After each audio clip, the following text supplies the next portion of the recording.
Yeah, it's a list. That is for sure. Yeah. This is a list for sure. Johnny, is your list kind of short too? I mean, I have 4, but the problem is We're all going to talk sure about the they're gonna same be ones. repeats. Here we go. Hey, welcome back to Anime Casuals. I'm Lucky. Here I go! This hand of mine is burning red! And I'm Michael.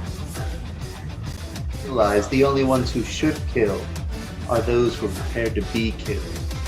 Johnny. Your darkness swallowed up my son? Who decided that? Erupting! Burning! Now all of you. Die.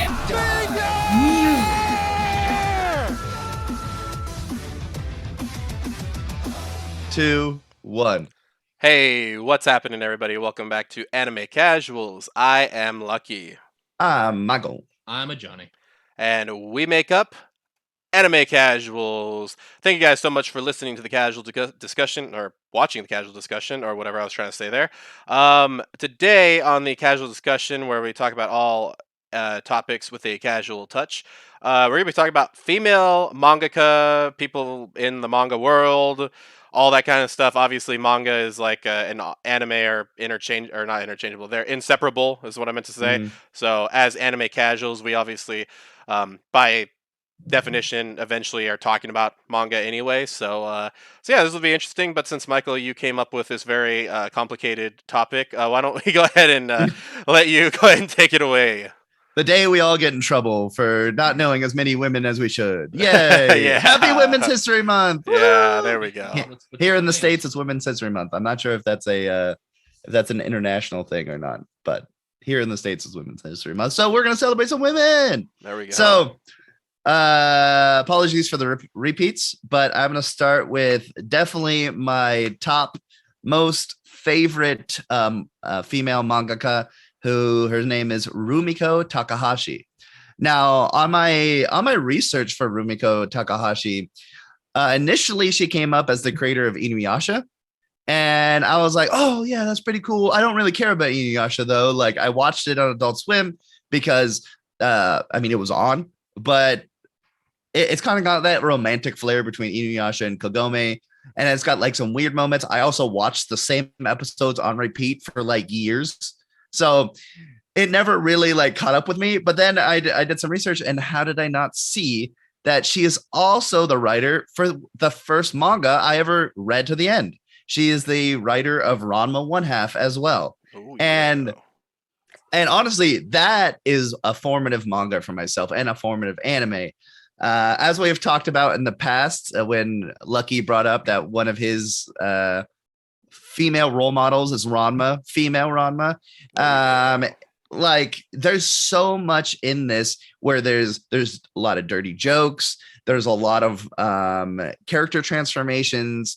There's the romance between Ranma and Akane, and then like they're back and forth, and then Ranma and all of his female suitors that are constantly getting fights, and basically like the original, not the original, but like a really old version of, naming moves, because everything in Ranma had a different move, and it was all about martial arts constantly, and that martial arts could be in anything. So it was quite amazing to read through her manga, and I'm really proud to say that was one of my first ones, and also that such a amazing story was written by such an amazing author. I mean, to have Ranma One Half and Inuyasha under your belt, like that's pretty intense to have like major series for you. So that's mine. That's my first one. Nice. I just kind of Googled it and see what I would find, and I was happy to find one that I don't know, I was just surprised. I have no idea if I'm saying this name right, but it's Q Hayashida. Yeah, that was good. It's just the letter Q. I don't know. But she wrote, it really is. She wrote Dorohedoro, which I thought that was cool to find out. That's a crazy anime. It's got some wild art and themes. Mushrooms are terrible, but you'll find that out if you watch the anime. And I also thought it was interesting. She also made a video game, apparently, that got adapted. Actually, hold on, let me check for that. Is it? That's actually like a lot of the women on the list I was reading had basically gotten to work for like Square Manga Enix. to video game. Yeah. So that's pretty cool. Yeah. Called Makin X. Ooh, So Makin I thought that was pretty cool to find out. I'm a fan and I hope she keeps making it. I don't think she's going to, but yeah, you know. There you go. Nice. Well, I gotta start off with this is kind of like a weird one. I'll be real with you. I've never watched the anime. Oh, no, I've watched the very well. We're gonna talk about that later. We've watched I've watched the first episode, and my friend ends up telling me, it was a girl by the way, ends up telling me, hey, did you know that this is actually the story was written by a girl? I was like, that's crazy, because this seems like it would be like a man's fantasy. And this woman's name is Sakurako Gokurakui. She is the writer of Sekirei, which is a fucking crazy anime all about women who basically it's a little bit like freezing, but like the women do all the fighting in the anime and they have humongous titties, and then they end lady ninjas. yeah, yeah, dude, bro, they go hard. But they basically, in order to make a contract, they have to kiss whoever they're with. So, you know, whatever. Interesting. But anyway, it was like the first time I ever heard about that. I was like, oh, that's crazy, because now we're talking about equality, guys. We're talking about females objectifying other females, and you know, some part of that kind of warmed my heart in some way, because you know, I was getting tired of all these males you know, objectifying females. When are we going to see females objectify females? And, you know, I finally got to see it. And the very first episode was fucking weird. But it was just the first instance where I ever heard about that. And I was like, you know what? There's that sliver of hope that we'll start to get more of these types of animes. Actually, I'll be talking about one a little bit later that kind of goes along with that same theme. So, yeah, go ahead, Michael.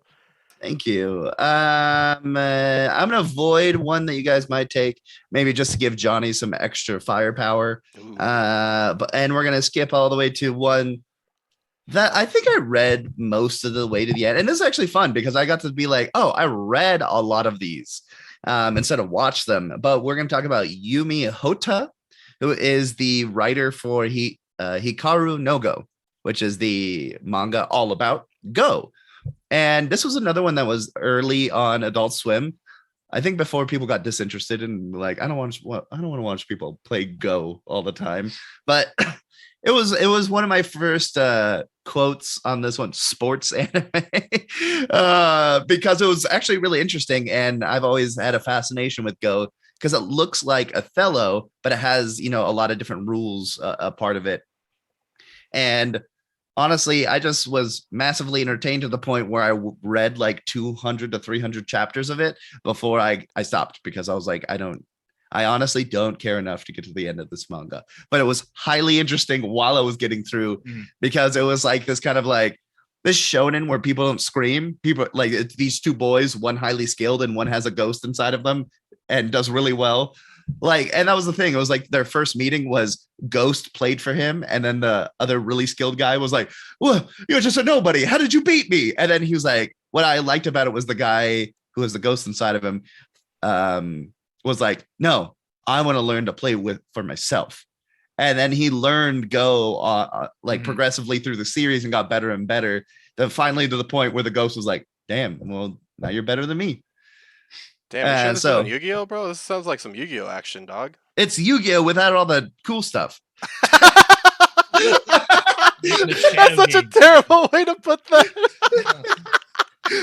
I would say it in a nice way. It's Yu-Gi-Oh without the character, or without the character development, or with the character development, because Yu-Gi-Oh has none. Reading or watching that, just go to Yu-Gi-Oh and then watch the characters, not change at all throughout the entire series, except for Yugi. Written by a man. Oh. Written by a man.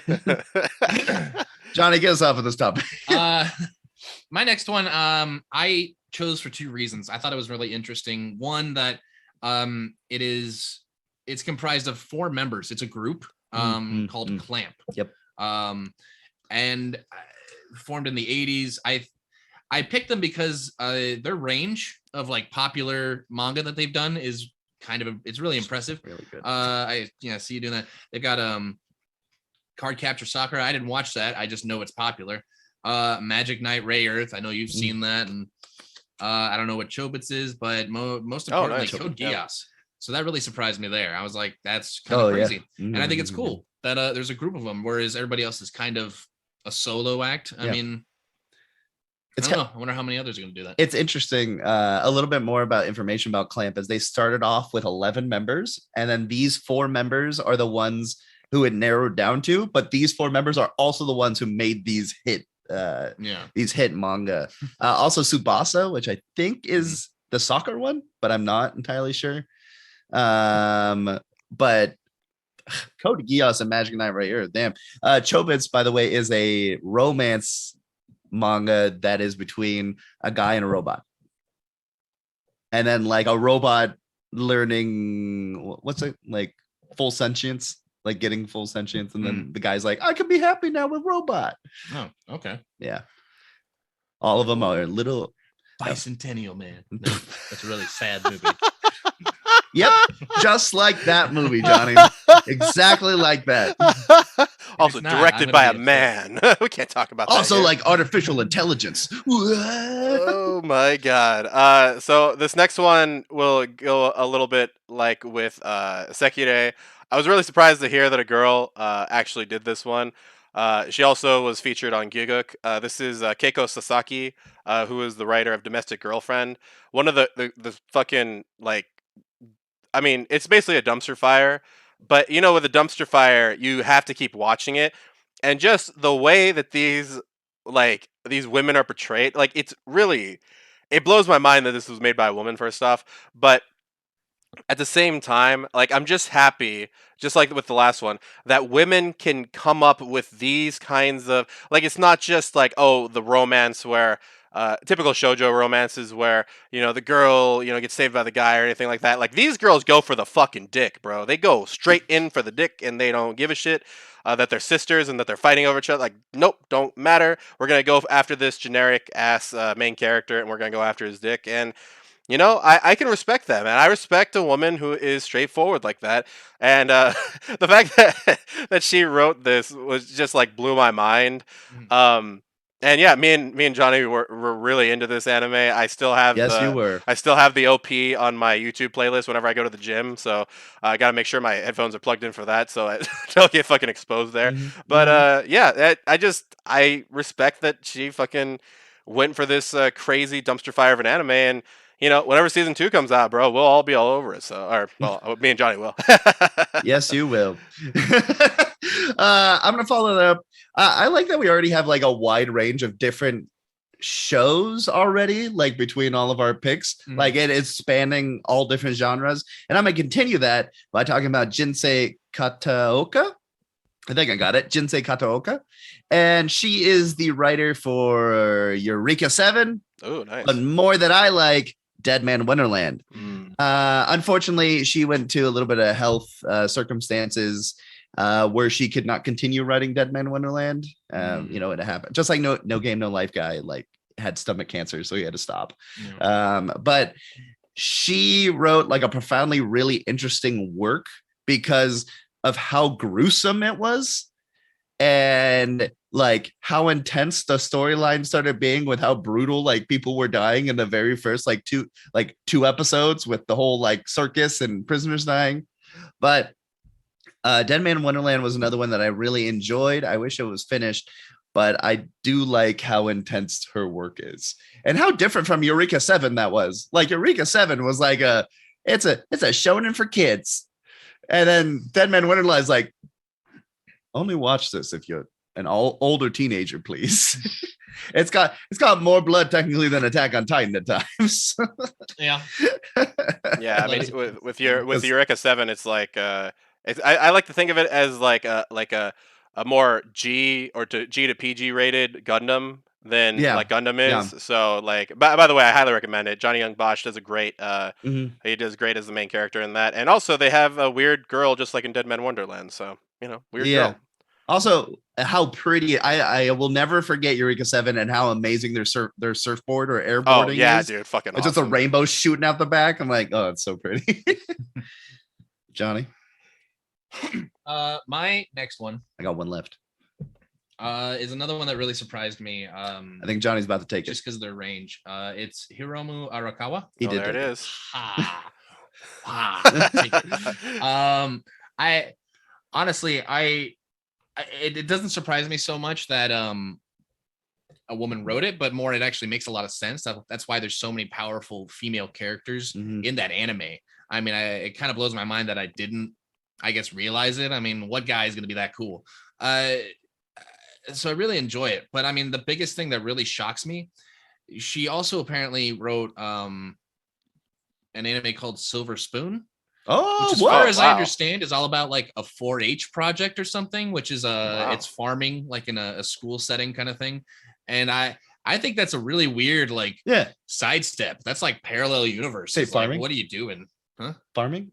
Well, yeah, to go from brotherhood and the pursuit of God and just kind of like, hey, let's raise some cows.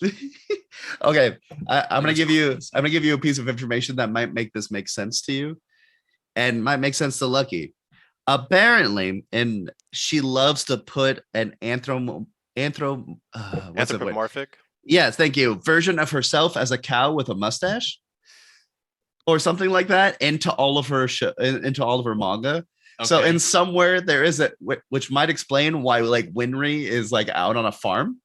But in all of her manga that she writes, there is a version of herself as a cow inside of it. Wow. Okay.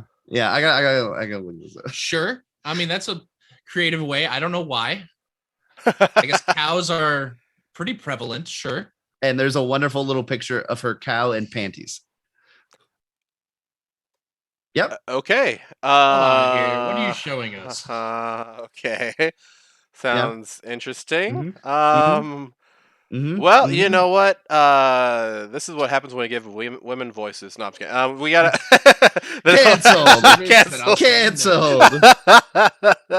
Okay. Enough about that. Enough about my sexism. Yeah, that was actually a really good one. I actually did not think about that when it came up. I was a little surprised, but just like you, Johnny, I was like, it does make sense. There's like Riza, Hawkeye, Winry. All that kind of stuff. I was like, damn, that's pretty good. They also have a strong female mother and strong mother in whatever. Female. Yeah, right. In what's her name? Lucia, I think, or no, I don't remember her name. Colonel Hughes' wife. So yeah, there is that as well. We won't talk about that anymore. My next one, I guess this will be just like the last one, and then we can just talk about any other ones that we might have on our list. Is Natsuki Takeya from she is the mangaka behind Fruits Basket. I love Fruits Basket. It's just such a great anime, and was just one of those. It really showed that like shoujo could be more than just like typical tropes. Like there could be supernatural elements. There could be life threatening things that happen in it, and it can still be an interesting slice of life, a little bit kind of like Miss Kobayashi's Dragon Maid, and like somewhere in there where it's like there's all this crap going on, but there's still like real people. And yeah, I just thought it was such a great example of that, and probably one of my top like 3 love story shoujo anime ever. So yeah, thank you for that, Takia. So yeah, any more you guys got? I got no more. Johnny, you got one? I got one more I took note of. Kazumi Kato. Yep. Maybe Kato, I don't know. And she did apparently a lot of dark fantasy anime series, like Blue Exorcist. Oh yeah. I did. Okay. I did, and that's a fun one. Yeah. I stayed away from a lot of anime I wasn't familiar with. Yeah. So if my list is short, it's just because I'm sexist. No, because I just haven't been experienced with a lot of these other popular shows that female artists have made.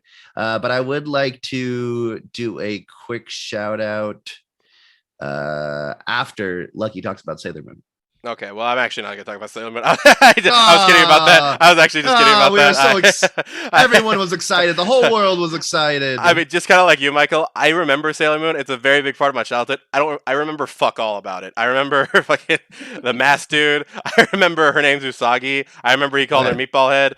But Yep. yeah, before you go into that, I do have one more here. I forgot. Remember the changing scene. That's it. Of course you do. Changing in front of Johnny's eyes. It's not objectification because it's made by a female. So this one is Ichigo Takano. She was the creator of Orange, probably one of the best representations of mental illness in an anime that I've ever seen, and just really, I don't know. It was just such a great thing, just because. At least from some of the videos, right? If you guys are from Japan and you guys are watching this, that's kind of weird. But if you guys are from Japan and you're watching this, like, don't take this the wrong way. But I've heard it's not as talked about over there. There's still a little bit of a stigma about it. So actually having somebody talk legitimately about, suicidal thoughts, about depression and all that kind of stuff, all within the confines of what seems like a typical shoujo anime.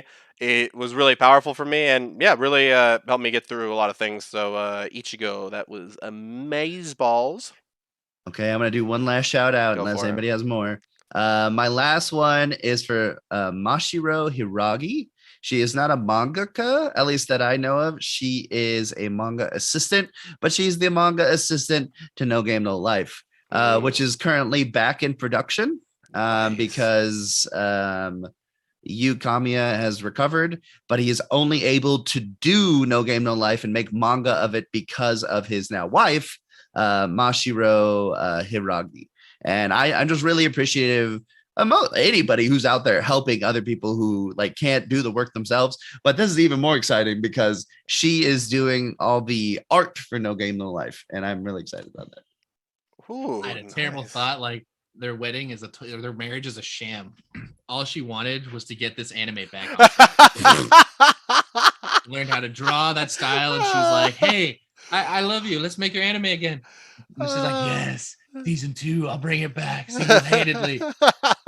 Dude, either way, she's single-handedly bringing it to a manga, which it was a light novel beforehand. So you know what, dude, I can't argue with her. Dude, fuck it at that point, man. Like, damn, she's the people's champ right now, which will eventually bring back the anime. Yeah, dude. Well, hopefully you guys enjoyed our non-sexist list of female mangaka and all that other stuff.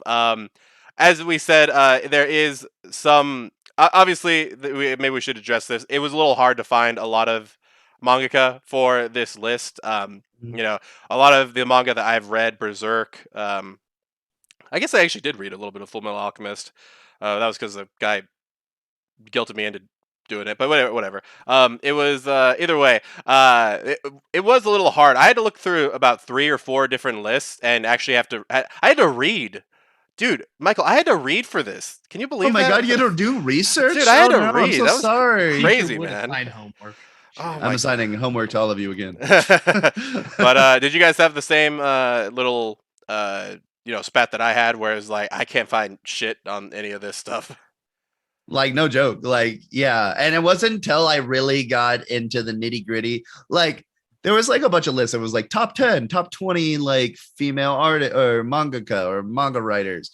And 75% of the list, I was like, I don't know what any of these anime are, or I've heard of them, but I've never been interested to watch them. And it wasn't until I really got to be oh, I wonder if that's one.